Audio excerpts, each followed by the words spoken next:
বাংলাদেশ বিমান বাহিনী জাদুঘর বলা হয় এদেশের প্রথম বিমান সংক্রান্ত সংগ্রহশালা। এটি আগারগাঁও তেজগাঁও এলাকায় অবস্থিত। এটি 1987 সালে প্রতিষ্ঠিত হলেও 2014 সালে পুনঃ সংগঠিত হয়ে সাধারণ দর্শনার্থীদের জন্য খুলে দেওয়া হয়।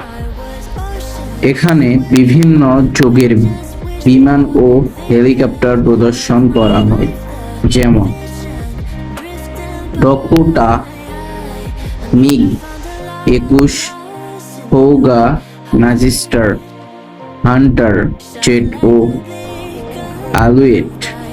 জাদুঘরটি প্রতি সোম থেকে শনি বিকাল 2টা থেকে রাত 8টা পর্যন্ত খোলা থাকে।